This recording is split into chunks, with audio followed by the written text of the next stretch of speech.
In the same context of creating partnerships, I also think it is important to share a conversation that I had with a past mining industry leader, and it was both a union rep and an industry leader. And we talked about that conversation I was talking about earlier about changing the whole labour framework. I had a business leader that actually said, I'm not sure I can navigate this one because the pain of implementing something that may not be accepted may be something I won't survive as a leader of the company.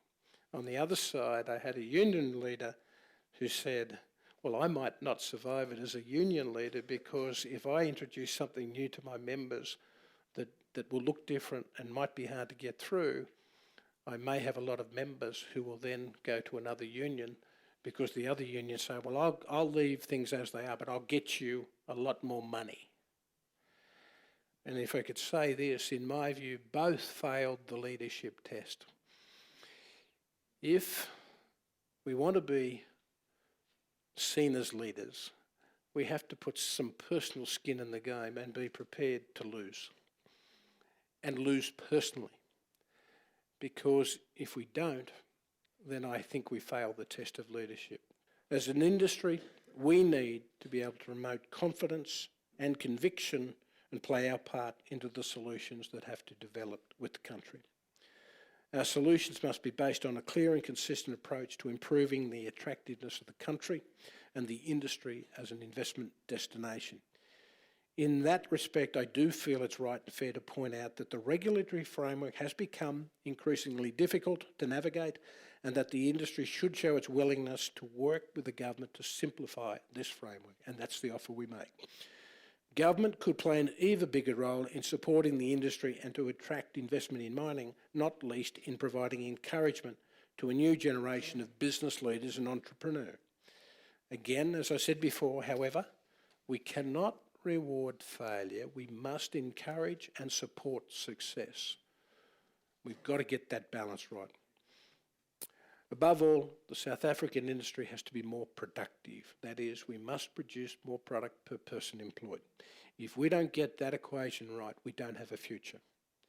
We'll only make significant progress if we can achieve the required technical, operation and commercial breakthroughs that other industries have managed, along with a significant expansion of the kind of business government partnering we've seen in areas of safety and fuel cell development, for example, in our platinum business. Finally, I hope I haven't given you the impression that we see business as blameless. We're not. We take full accountability for our leadership and its failings, our management processes and the fact that they are not where they need to be, and as individuals and from a personal level for the things that we should have done that we didn't.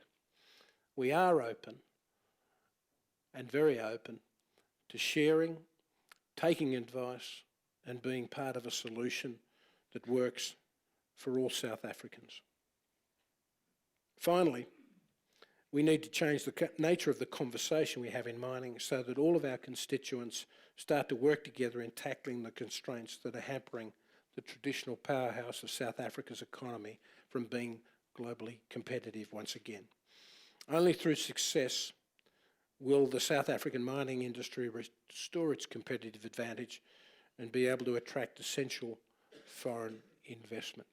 We have to face the tough truths and start working on solutions. We've got to stop shouting across the corridors and start working, and I think the pathway that we've chosen as an industry, as a government, and I hope with our Labor colleagues through the process that will begin on October, will be the starting point of something very different for the country. We have a new generation of leaders that I see and speak to every day, and in fact I'm actually speaking with a group of our Anglo-American team that Nicholas actually helped us set up. And so I guess if I could finish by quoting one Nelson Mandela, and given that it is Mandela Month, if I leave you with a quote, "Sometimes it falls upon a generation to be great. You can be that generation."